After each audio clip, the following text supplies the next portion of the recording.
tonight with a Melvindale police lieutenant hit with a slew of criminal charges that could send him to prison for years. Welcome to 7 News Detroit at 6. I'm Carolyn Clifford. And I'm Mike Duffy. Thank you for joining us. Now, the charges stem from 3 separate alleged assaults that were all revealed by the 7 investigators. For the last 8 months, 7 investigator Ross Jones has shed light on Lieutenant Matthew Furman's polarizing history with the department. From a string of lawsuits to allegations of excessive force and claims that he improperly tased people. And while Furman has withstood past efforts to take his badge, the charges announced today mark the biggest threat to his law enforcement career. 7 investigator Ross Jones has the latest on these major developments. When they talk about being tough on crime, sometimes that means being tough on criminals. Today, Lieutenant Matthew Furman is accused of being a criminal after Wayne County's prosecutor authorized charges stemming from 3 separate alleged assaults dating back the last 4 years. When you tell the cops, can you tell them? Stand hands on the room! Stop or you will get tasered! When I tell you to do something, you do it! End of story! 2 of the incidents involve use of a taser. In July of last year, Furman stopped Dracar Williams for driving around traffic barricades. Williams, who had a suspended license, should not have been driving. And after he refused to provide his name, Furman moved to arrest him. While his partner held Williams outside of the car, Hands behind your back! Interlace your fingers! Hands behind your back! He got me! Furman began to tase him repeatedly. Stop! Stop! Furman said Williams was uncooperative, that he was fearful he could have been carrying a weapon. After Williams was handcuffed, Furman would be seen arguing with him again. After Williams stood up, Furman did this. You will not get up without our permission. Sit the down. I am sitting down. You pulling my hair. He was never disciplined by his department, but today Prosecutor Kim Worthy charged him with misconduct in office, felonious assault, and assault and battery. We spoke with Williams today. I told him, you're going to lose your badge over this. No, I'm not. He was confident. You're going to lose your badge. I ain't gonna lose. You're gonna lose your freedom if you get to go to jail today, mother. But it's because of you that they did something. So if it wasn't for you actually looking into something, they would have never found it. Morning.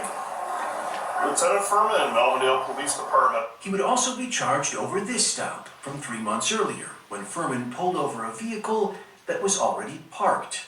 Alicia Cook and her 2 daughters were sitting outside of a school while Cook waited to drop off her 11-year-old at cheerleading practice. When Cook didn't provide her license and registration, Furman tried to pull her from her vehicle, and after she resisted, he took out his taser and fired. Every taser!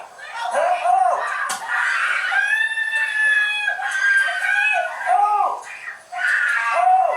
The charges that would be filed against Cook would be dismissed, and today she is suing Furman and the department for how she was treated. I was terrified for you. You terrified me. You scared me. You scared me. Furman was not disciplined by the department. I'm grateful that they, taking the time to say, hey, this person's actions was not okay. We're going to do something about this. Today, we spoke with Alicia Cook. My daughter that I was taking to school, she's in a mental hospital today.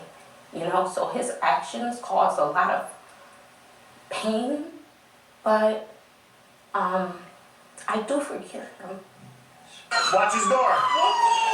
The earliest charges stem from this 2021 police chase. The suspect had stolen a vehicle, police said, after striking an officer. And after his vehicle crashed, the man fled on foot before officers surrounded him. As officers tried to subdue the man, a Dearborn officer's body cam caught Furman repeatedly stomping on the man's leg. Another can be heard warning that cameras are rolling. The Dearborn officer reported Furman's actions to his supervisor. Furman said the man was resisting, and he used the stomps as a form of pain compliance. He was not disciplined by Melvindale, but was charged by the prosecutor today.